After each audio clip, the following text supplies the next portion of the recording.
Bueno, primero que todo, muchísimas gracias por el tiempo que se dan ustedes de estar aquí junto a mí. Para mí es un verdadero placer y un verdadero honor poder estar junto a todos ustedes dándoles esta charla. Permanentemente estoy viajando para diferentes países latinoamericanos, en Estados Unidos, participo mucho en conferencias también, y la idea de esto es poder entregar un poquito de conocimientos en el sentido, en el corto tiempo por supuesto que tenemos, pero para que ustedes se den cuenta de la importancia que ustedes tienen como primeros respondientes de ustedes, la importancia que tienen ustedes como investigadores de incendios. Esta clase la estamos grabando, por eso estamos ahí con el trípode, y después la voy a subir a mi canal de YouTube para que tengan todos ustedes acceso a la clase las veces que quieran, para que la puedan compartir con los colegas que no pudieron venir, para que tengan los conceptos y la compartan con todos los bomberos que incluso no estén acá en Santiago y lo puedan difundir para todo el país, también no hay ningún problema. Ahí están mis emails también, están mis tarjetas acá, si alguien quiere tomar mis tarjetas también para que tengan contacto conmigo directo. Ningún problema, pregúntenme lo que quieran, soy casado, no se preocupen, está mi esposa aquí. Pero la idea es que mantengamos este contacto, que no lo perdamos, porque yo sé lo que estará ahí. Yo hice un curso, mi primer curso forense, entre comillas, fue el curso de investigación de incendios con ustedes, con el Cuerpo Bombero de Ñuñoa en el año 2002.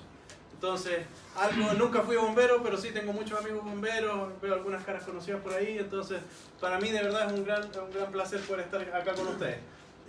Aquí están mis redes sociales para que se contacten conmigo o a través de la página de trueforensicscience.com.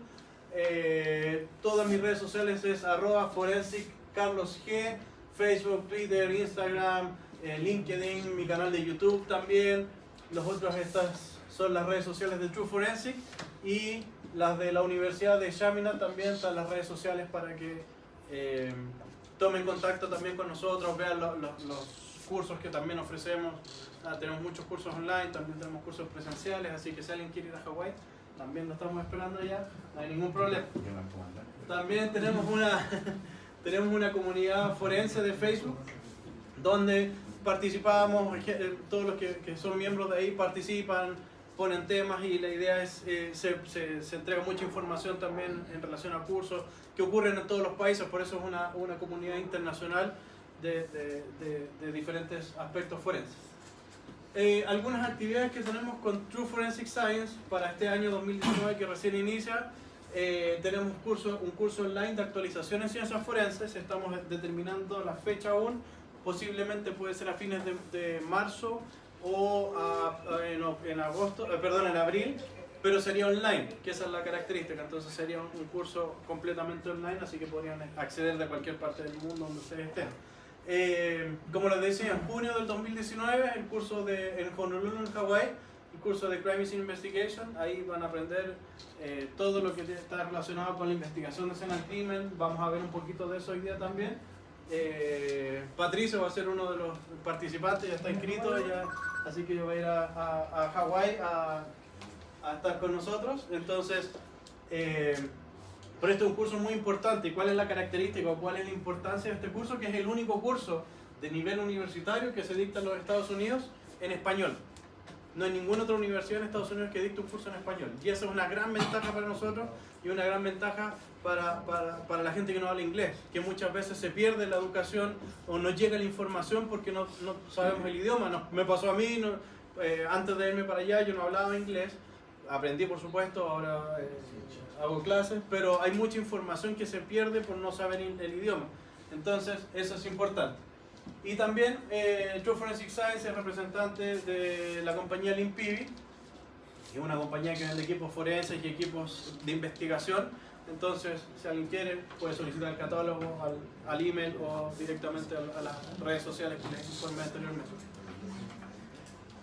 Ok, entrando en materia de lo que va a ser la conversación, la plática del día de hoy, vamos a ver tres grandes temas, vamos a ir avanzando. Primero vamos a hablar sobre las ciencias forenses y la estandarización de terminología, que es muy importante que lo tengamos en consideración, porque es lo básico que nosotros tenemos que saber como investigadores. ¿Cuál es la terminología correcta? ¿Está bien dicho decir de una forma o de otra? Lo vamos a ver ahora.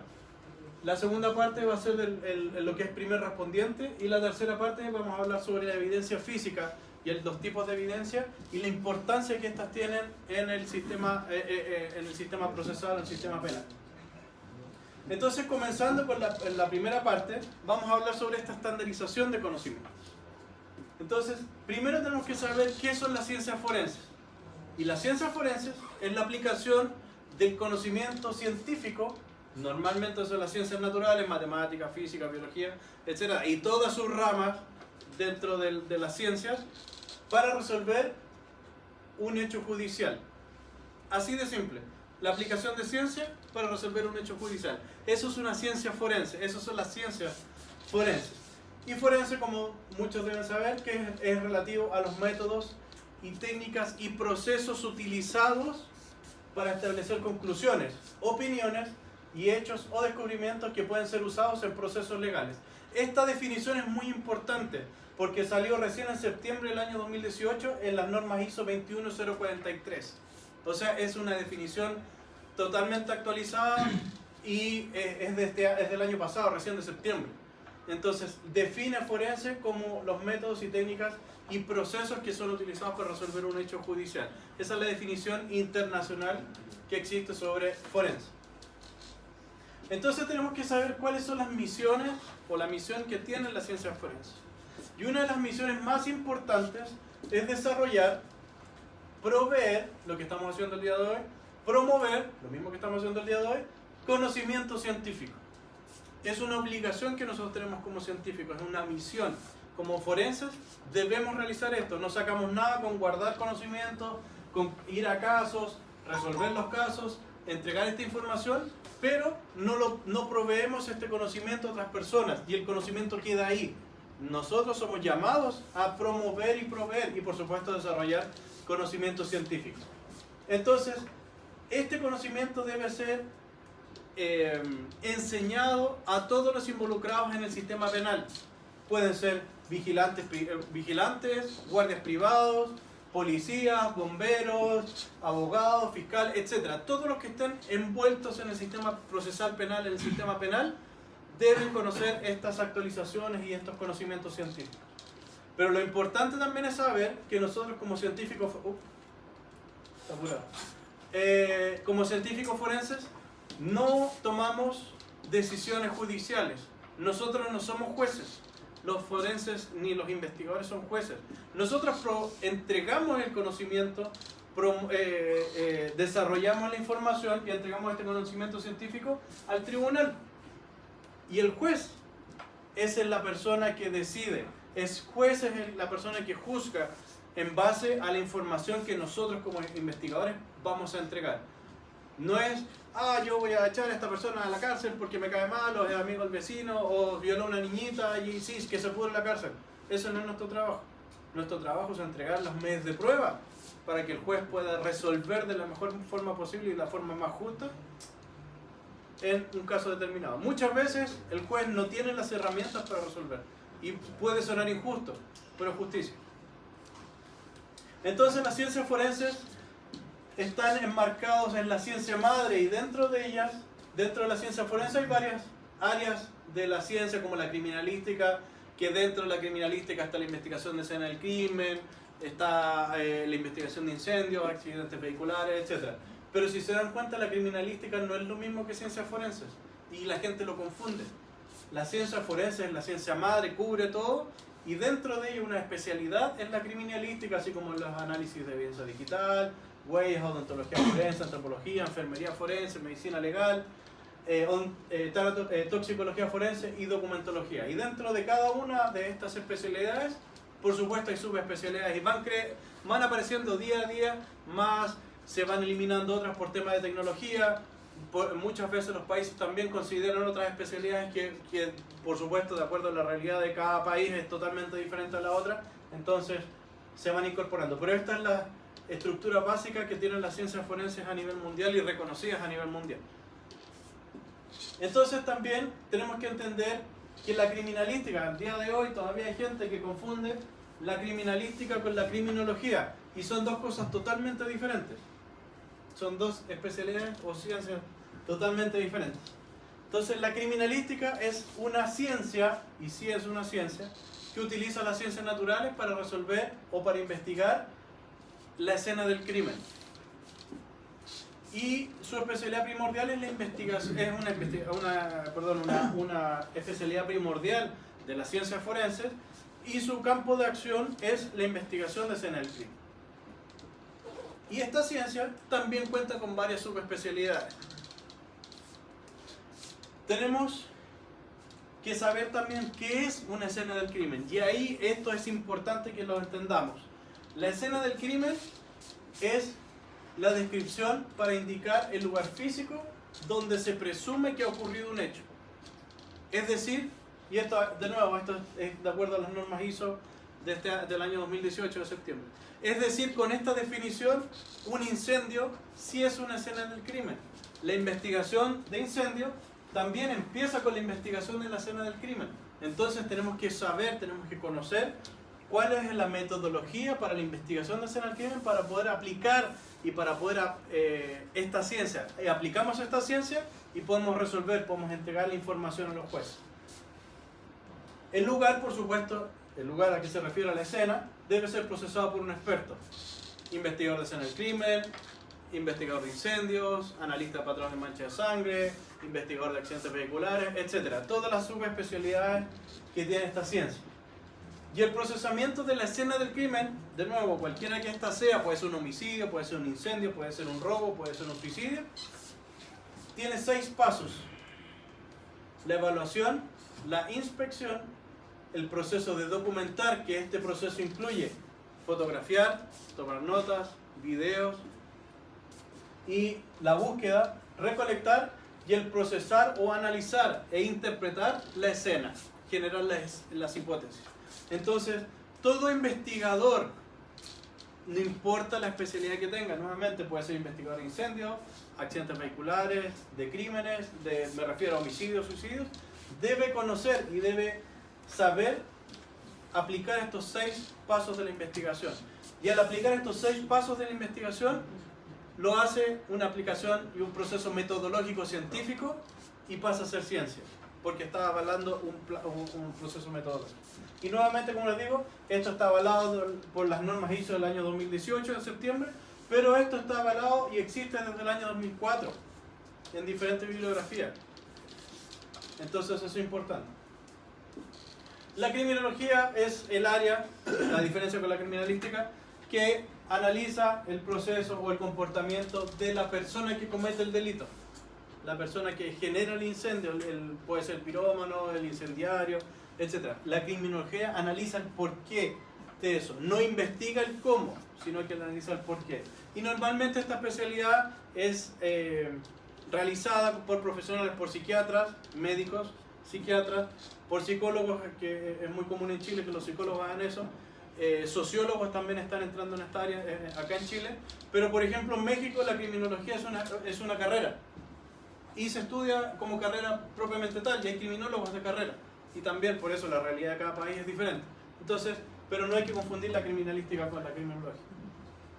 Entonces, ya para finalizar el tema de definiciones, la criminalística de campo, como algunos dicen o algunos literatura habla de la criminalística de campo, ya está totalmente obsoleta, no es una definición correcta, sino que se debe hablar de la investigación de escenas del crimen, y también hablan de criminalística de laboratorio, y tampoco es un término adecuado ni actualizado, sino que se debe hablar de un laboratorio de química, de biología, de investigación de incendios, etc.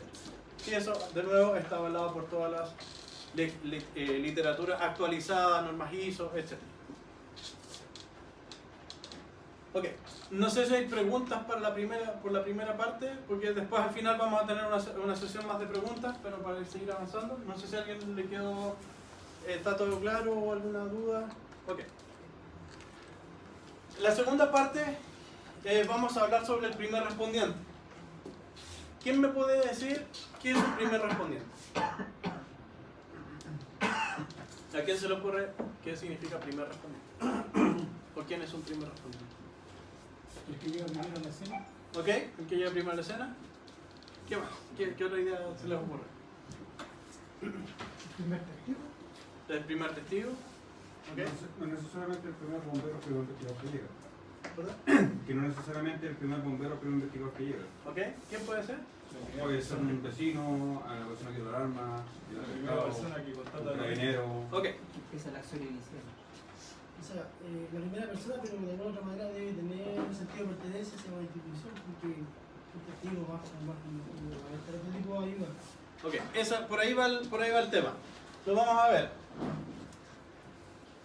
Hay un doctor mexicano que es uno de los criminalistas más antiguos que hay en Latinoamérica, ha escrito muchos libros y muchos de los que estudiamos criminalística y ciencia forense en Latinoamérica utilizamos sus libros. El doctor Juventino Montiel, no sé si alguno lo ha escuchado alguna vez, pero él habló y dijo en una entrevista que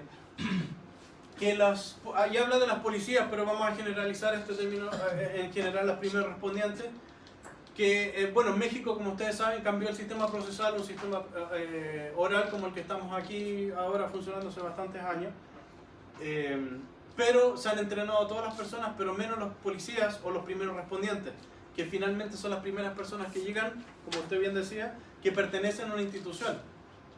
Entonces, y se les está exigiendo mucho, y pasa lo mismo acá, que se les exige mucho pero no se les entrena.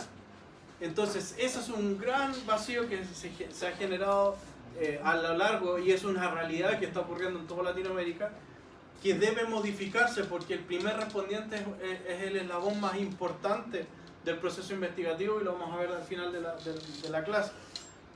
Entonces, si el primer respondiente comete un error o no es capacitado, va a generar un fracaso a la larga en la investigación. Y lo vamos a ver el por qué. El primer respondiente puede ser un oficial de policía, cualquier policía, personal de ambulancias, bomberos, alguien, como usted bien decía, que pertenezca a una institución que va a prestar auxilio a una víctima, en cualquier sentido del auxilio que se pueda entender. Pero también tenemos los investigadores de la escena del crimen, que son los que responden en un caso de una investigación forense. Tenemos los detectives de la policía o los investigadores, y los científicos del laboratorio. Estos cuatro son todos los organismos o personas que están involucradas en un proceso investigativo.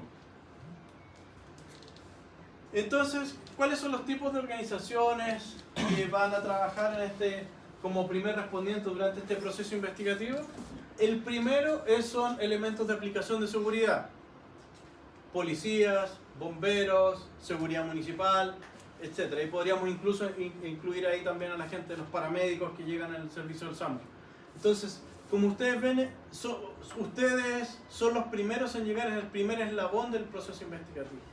Después viene la oficina de medicina legal cuando hay alguien fallecido, lamentablemente, la oficina del fiscal cuando se le da cuenta de un hecho, y el laboratorio forense si es que el fiscal lo requiere y si es que accede al proceso investigativo. Pero ustedes, como primeros respondientes, siempre van a estar involucrados en los casos, siempre. Entonces va a depender, por supuesto, del tamaño de la organización, el nivel de primer respondiente que vamos a tener. Entonces, por supuesto que, como en todos los países del mundo, va a depender del presupuesto que tenga esa institución para poder entrenar a estos primeros respondientes, el primer respondiente, los recursos que pueda tener para poder ayudar de mejor forma o estar mejor preparado para enfrentarse a un trabajo como este. Entonces, por supuesto, tenemos que hablar del equipamiento, la cantidad de empleados o voluntarios, en el caso de ustedes como bomberos, el personal especializado que ustedes puedan tener disponible para trabajar en ese C. Entonces, aunque sea uno primer respondiente, el voluntario más nuevo, que recién lo iniciaron, etc., las instituciones siempre tienen que tratar de guiarse por procedimientos. Y si que no los tienen, hay que generarlos. Entonces, hay que generar procedimientos estándares que son operacionales, o en inglés la sigla es SOP, porque ahí en estos protocolos nosotros vamos a entender, y el primer respondiente, aunque lleve un día de trabajo, va a poder acudir a estos protocolos y poder entender el cómo una organización o cómo la organización a la cual pertenece puede ejecutar algo sobre esa circunstancia, sobre ese hecho que lo enviaron a investigar o que está actuando como primer respondiente. Entonces, existen muchos manuales de policía, manuales de procedimientos y protocolos que la idea es que la institución a la que ustedes pertenecen, si es que no los tiene, por supuesto, tratar de adecuarse a lo que se pueda. Y si los tiene, fantástico, y tratar de mantenerlos. Y si, por supuesto, siempre hay que estar evaluándolos para mejorarlos permanentemente. Pero estos protocolos, ¿por qué son importantes? Porque van a asegurar la coherencia y la continuidad del protocolo, del trabajo de la persona como primer respondiente que está ahí. Entonces, si ocurre un hecho el día de hoy y yo voy al lugar y se ocurre mañana y va mi compañero, vamos a actuar de la misma forma, siguiendo los mismos protocolos. No vamos a cometer errores porque vamos a seguir el protocolo. Entonces, esa es la idea. La idea es mantener y seguir estos protocolos y, por supuesto, depende de cada una de las agencias donde uno esté, puede ir variando de acuerdo a la realidad de cada uno, pero normalmente los estándares en general de los protocolos son muy parecidos entre todos. Entonces, el oficial de primera respuesta tiene varios objetivos para trabajar en la escena. Entonces, primero, hay 5 pasos que el oficial de primera respuesta debe realizar.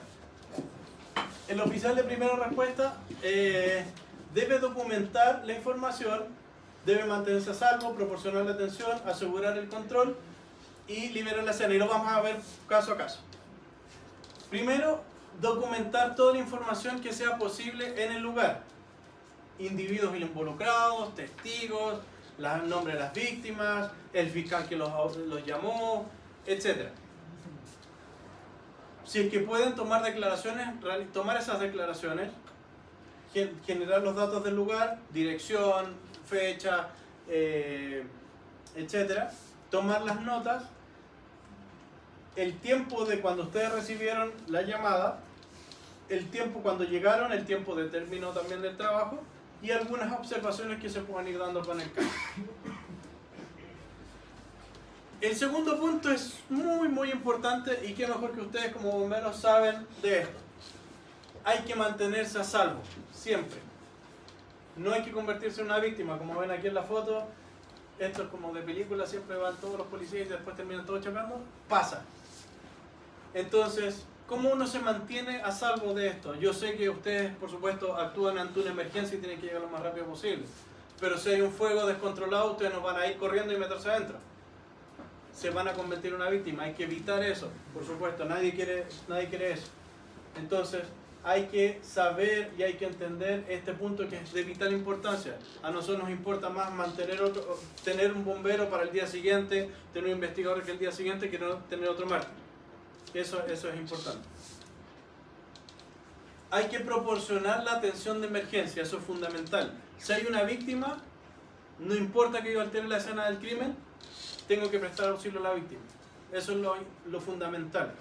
Por supuesto, si puedo prestar auxilio a la víctima y tratar de destruir lo menos posible la escena del crimen y documentar eso e informarle al investigador, ¿sabes qué? Yo alteré esto, moví esto, por esto otro, es el ideal. Muy pocas veces ocurre en la realidad, pero el ideal es tener este control mental para poder salvar la vida de la persona. La persona siempre y la víctima siempre es lo primordial y eso no hay que perderlo nunca de vista. Pero también la escena también es importante. Entonces es como mantener las dos cosas en equilibrio. Hay que asegurar y controlar la escena. Yo sé que muchas veces no es función de bomberos mantener el control y mantener asegurada la escena, pero sí pueden conversar con las policías que estén protegiendo la escena, que estén trabajando en el lugar. Por eso hay que tener muy buenas relaciones entre instituciones. Yo sé que cuesta muchas veces, pero es el ideal, por supuesto. Y hay que identificar el trabajo, hay que identificar los límites, hay que identificar todos esos pequeños detalles que nos pueden ayudar para el proceso investigativo. Y por supuesto, indicar en nuestro toma de notas que si es que se sabe quién, el cuándo y el por qué, es ideal en el caso para los investigadores tener esta respuesta. La idea también es establecer puntos primarios. En el caso, por supuesto, que hayan víctimas, en el caso de ustedes como bomberos, saber los puntos primarios o puntos focales primarios cuando hay una investigación de incendio, los puntos de entrada y salida, porque hay muchas veces que pueden ustedes concurrir a un incendio, pero puede haber sido un incendio provocado. Entregar esa información al fiscal en su informe, la persona pudo haber tenido el inmueble, si es un inmueble, presenta estas vías de acceso, presenta estas vías de salida. Después el fiscal tiene que interpretar, porque él es la persona que está liderando la investigación, pero ustedes le están proporcionando la información necesaria para ello. Escenas secundarias. Es súper importante entender que existen escenas secundarias, y es más frecuente de lo que uno cree. Que una escena se genere en un lugar y termine en otro. O muchas veces a nosotros nos llaman para investigar inicialmente una escena secundaria y nos damos cuenta que esa no es la escena primaria, sino que es una secundaria y tenemos que empezar a buscar cuál es la escena primaria. Entonces, por ejemplo, esto es muy típico, muy clásico. Un basurero, nos llaman en un basurero y se encuentran evidencias dentro del basurero. Por supuesto, esta no es la escena primaria, sino que es una escena secundaria, pero vemos evidencia dentro de esto. Entonces nosotros tenemos que entender que esta es una escena secundaria y esta es parte de un oído de alguien que tenemos que encontrar. Entonces, claramente es una escena secundaria, nos está faltando la escena primaria, que puede ser el cuerpo o la víctima que puede estar en un servicio de urgencia, que le falta esta parte. Entonces, eso es la importancia de una escena secundaria. El liberar la escena como quinto punto es importante también de decir y tener la certeza que yo no necesito más la escena del crimen. El no necesitar más la escena del crimen y liberar la escena del crimen es muy importante, porque nunca más la van a tener. Ustedes, cuando tengan la escena e investiguen, tienen todo el tiempo que puedan y que el fiscal determine para investigar. Pero una vez que se libere la escena, nunca más la van a tener para ustedes para trabajar. Puede demolerse, puede desaparecer, puede haber miles de factores más que la van a hacer muchas veces imposible de reinvestigar o de investigar o reconstruir nuevamente. Entonces, es por eso que es muy importante este punto, que se tomen el tiempo de investigar, que se tomen el tiempo de trabajar para escena. Yo recuerdo que una de las escenas más largas que yo he tenido en conservación fue un incendio en Punta Arenas donde fallecieron 10 extranjeros en un hostal en el año 2007. No sé si alguien se acuerda o vio las noticias. Y me tocó investigar el incendio, por supuesto hacer la identificación primero de las víctimas, repatriarlas y después iniciar con el proceso de investigación. Y yo tuve la escena 2 semanas cerrada, investigando, yendo todos los días. Entonces no hay un tiempo límite que diga para este tipo de casos son 2 horas, 3 horas. El ideal, todos los investigadores comenzamos de una forma, pero se pueden, por supuesto hay casos más simples, por supuesto hay casos más complejos, pero la idea siempre es tener esta forma de discernir, de decir, ok, hasta aquí puedo seguir investigando, no hay ya el proceso investigativo está agotado, entrego la escena y pasa a la etapa siguiente, que el fiscal seguramente va a devolver la escena a los familiares o al dueño de la propiedad. Ok, en relación al personal investigativo, todos los investigadores tenemos que tener un conocimiento básico de lo que es investigación de escena del crimen. Y, por supuesto, en el caso de ustedes, en lo que es investigación de incendios. También hay que entender, y tal como les decía anteriormente, hay 6 etapas del proceso investigativo, del proceso de investigación de escena del crimen. Y en la etapa de documentación o de colección o preservación de evidencia física es fundamental que ustedes tengan ese conocimiento. Independiente si son investigadores de incendios o no, ustedes tienen que conocer cuál es la mejor forma de preservar una evidencia, cuál es la mejor forma de colectar una evidencia. Porque muchas veces ustedes van a ser los únicos capaces de poder colectar esa evidencia antes incluso que llegue la policía. Porque si no la colectan se va a destruir o se va a perder. Entonces, y por supuesto, deben saber preservar esa evidencia de la mejor forma posible hasta que llegue el laboratorio y la puedan presentar. Y eso también, por supuesto, tenemos que entender que nosotros como investigadores siempre estamos expuestos a ser llamados a declarar en un tribunal y tenemos que tener la habilidad para explicar todo lo que se hizo, tener la habilidad de hablar en público, y todo eso se practica y se entrena. No es algo que alguien nazca con esa habilidad. Pues hay gente que tiene más facilidades que otras, pero es un entrenamiento. Y uno lo puede hacer ese entrenamiento de hablar en público para ese tipo de circunstancias. Depende, por supuesto, de la agencia. Algunos empleados van a ser contratados de forma regular, otros, en el caso de ustedes, son voluntarios. Algunos realizan servicios específicos o muy especializados de acuerdo al área de conocimiento que puedan tener. Algunos tienen que conocer o tener mayores conocimientos en algún equipo específico, alguna técnica, etc. Pero entre todos, la idea siempre es contribuir al proceso investigativo, siempre aportar, siempre ser un aporte, un apoyo. Entonces, el personal especializado nos va a facilitar, por supuesto, al proceso investigativo para poder tener una mejor opinión, porque el personal especializado tiene una especialización específica en un área determinada, en algo que a lo mejor nosotros no sabemos, y eso es muy importante, que nosotros tengamos la valentía, entre comillas, de decir, ¿sabes qué? Esta no es mi especialidad, yo no manejo esta área. Tú sabes de alguien o alguien me puede ayudar en esto, y eso no significa que uno sea ignorante, que uno sea tonto, y eso hay que perder esa vergüenza, porque muchas veces uno cree, no, yo me las sé todas, o yo soy experto en todo, y no es así. Y esa actitud, el único afectado es la víctima, porque no podemos lograr un proceso investigativo integral, y eso es lo más importante, la víctima, ayudar a la víctima.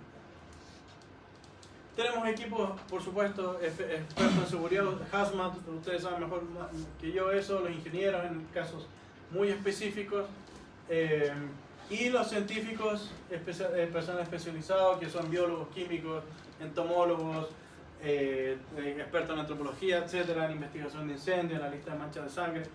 Tiene una amplia gama de especialización que nos puede ayudar en una investigación forense, incluso en una investigación de incendios. Si tenemos un cadáver en un incendio, un experto forense en algún área determinada nos puede ayudar a establecer esta persona falleció durante el incendio o lo mataron antes y lo plantaron en el incendio y quemaron la casa después. Eso es lo que nosotros tenemos que trabajar en conjunto, y ustedes tienen que hacerlo de manera en conjunto también. Ok, vamos a pasar a la tercera parte. La importancia de la evidencia forense en la investigación. ¿Qué es una evidencia? ¿Quién me puede decir qué es evidencia? Lo primero que se les venga a la cabeza. Imagínense que están en su casa y alguien les pregunta, oye, ustedes que son bomberos, ¿qué es evidencia? ¿Qué responderían? Un medio de prueba. ¿Medio de prueba? ¿Ok? ¿Otra idea? Un objeto, por ejemplo. ¿Objeto? ¿Qué más? ¿Tienen idea? Algún rastro dejado por algo que lo ¿Rastro? estaba- Nito. Nito. Un hito, ¿ok? Algo irregular del lugar. Algo, ¿sí? Una cosa o accesorio que está asociado a la investigación. También. La evidencia es todo elemento o cualquier cosa que pueda servirnos para probar o refutar un hecho que se está discutiendo. Por supuesto, en el aspecto legal. Pero es cualquier cosa que nos pueda ayudar a probar o refutar. Y eso es importantísimo. Porque recuerden que muchas veces las víctimas también están en las cárceles o son imputados de manera injusta. Y eso pasa mucho más seguido de lo que ustedes creen. Entonces, la evidencia es para probar o refutar algo que está en discusión. Pero hay dos tipos de evidencia. Y esto es súper importante que ustedes lo tengan claro. Está la evidencia testimonial, que es la evidencia oral, es la evidencia escrita, que es realizada por la víctima o por un imputado o por un testigo, que es algo escrito, pero subjetiva. Esa es la diferencia. Se me puede olvidar, si me pagan o me amenazan misteriosamente, yo como testigo se me va a olvidar lo que vi, no me conviene, y por diferentes factores. Es totalmente subjetiva. Y la evidencia física, que es la segunda evidencia, es la otra evidencia que existe, es cualquier objeto o elemento que puede ser analizado por sus condiciones físicas, químicas, biológicas, etc., que se encuentra en la escena del crimen y que esta evidencia es objetiva, no miente y puede, de nuevo, probar o refutar la evidencia testimonial. Son complementarias, pero muchas veces solamente tenemos evidencia física y eso es más que suficiente para trabajar y para probar algo en un tribunal. El problema es cuando solo tenemos evidencia testimonial. Muchas veces ahí empiezan las contradicciones. Si tenemos evidencia física, nos permite refutar o probar la evidencia testimonial. Esos son los dos tipos de evidencia que existen. Y el valor interpretativo que tiene la evidencia es como que ustedes se imaginen que tenemos un gran rompecabezas, un gran puzzle, y nosotros vamos a la escena del crimen y en nuestra escena, en nuestro incendio, tenemos muchas piezas. Y nosotros tenemos que empezar a ubicar todas esas piezas para armar este gran rompecabezas. ¿Cuál es el problema? No sabemos cuántos rompecabezas tenemos en la escena, podemos tener más de uno. Faltan piezas. Pueden faltar piezas. No tenemos la imagen inicial, como en la caja, en la caja, en la parte de afuera, siempre sale la foto del rompecabezas y nos vamos guiando por eso. En la escena del crimen no tenemos eso.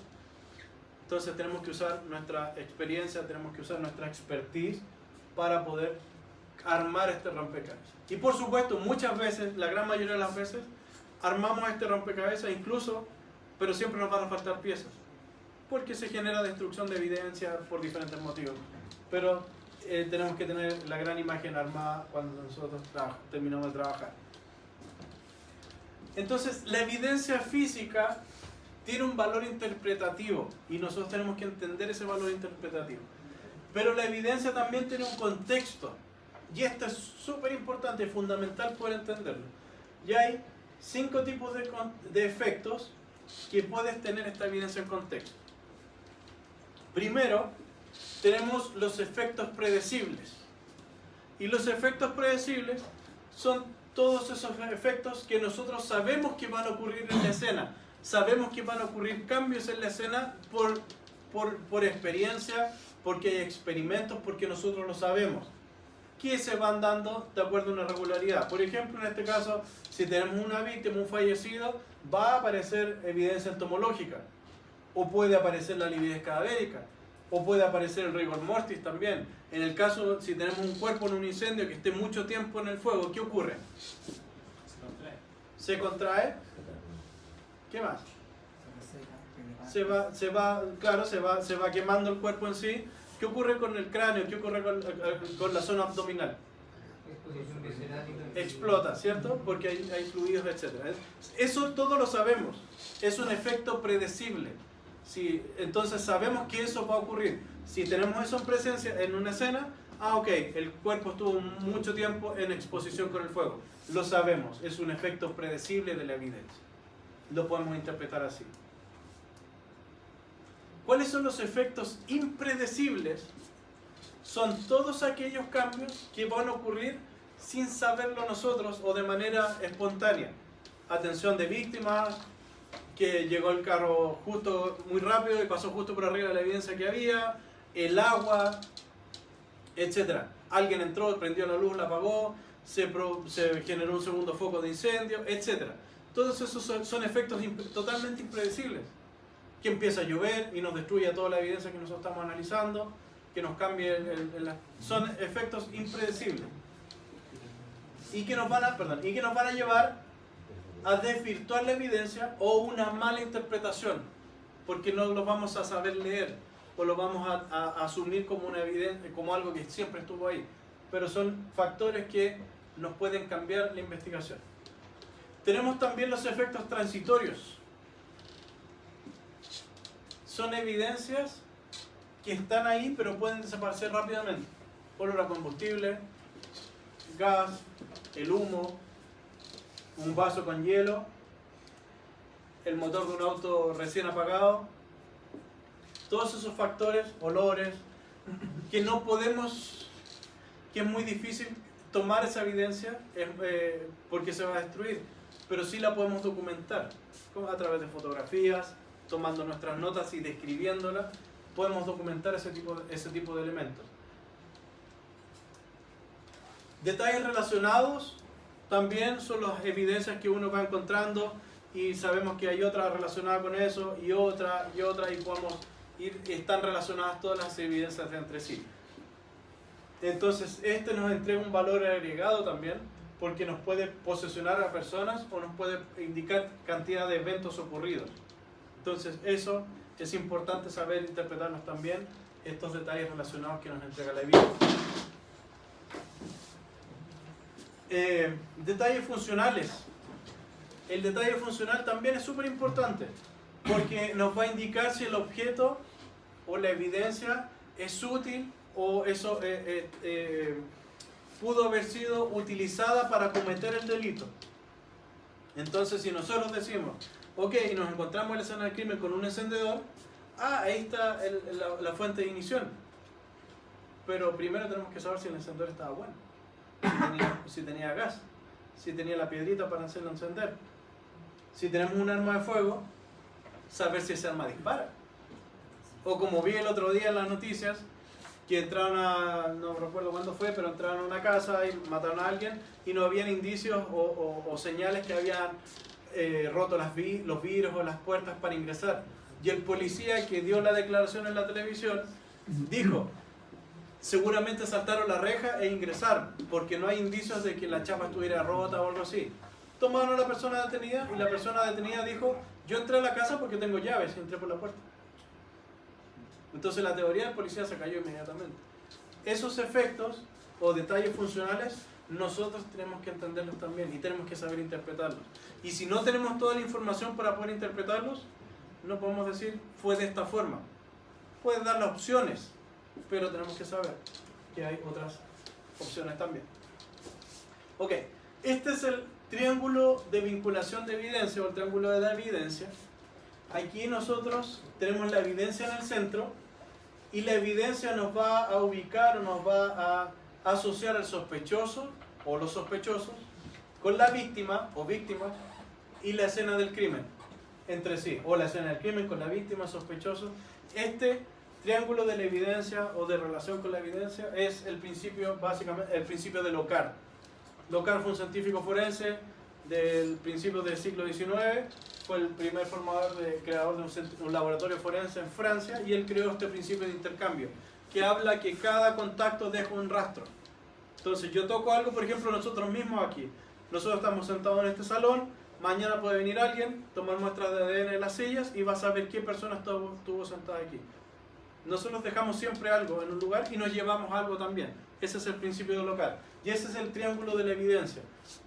El sospechoso siempre va a estar relacionado con la víctima y siempre va a estar relacionado con la escena del crimen a través de la evidencia. Tenemos que saber leer la evidencia. Tenemos que saber interpretarla para ubicarnos. Y este es el flujo de participación que tenemos todos en el sistema penal acusatorio. Tenemos el policía o el primer respondiente.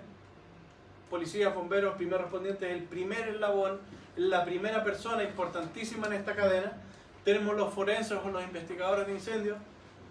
Tenemos los abogados y los fiscales que nosotros le entregamos esta información, o los investigadores le entregan esta información a los fiscales y a los defensores. Y los fiscales y los defensores entregan esta información a los jueces cuando hay un juicio oral.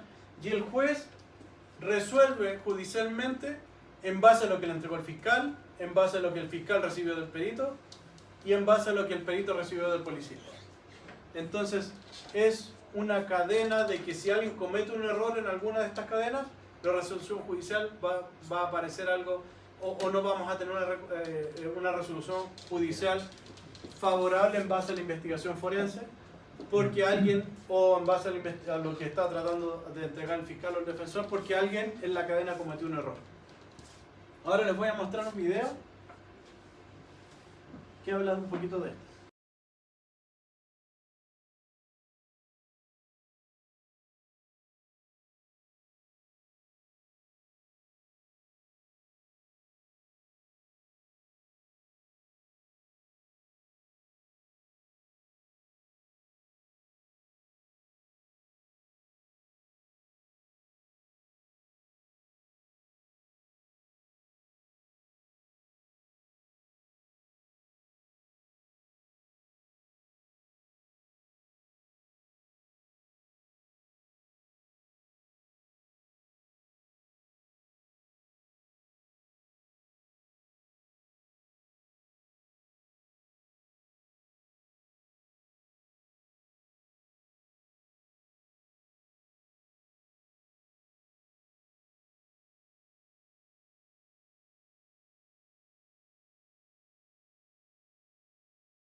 Ok, como ustedes vieron en el video,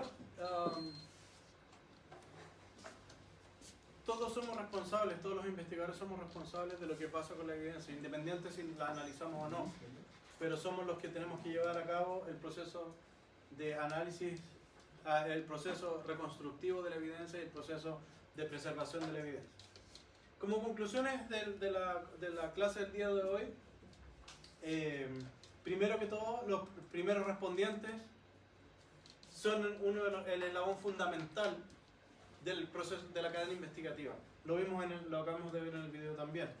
Los primeros respondientes deben conocer y protocolizar sus actuaciones en la escena del crimen, es decir, adquirir permanentemente conocimiento, y eso es muy importante, por ejemplo, lo que estamos haciendo el día de hoy.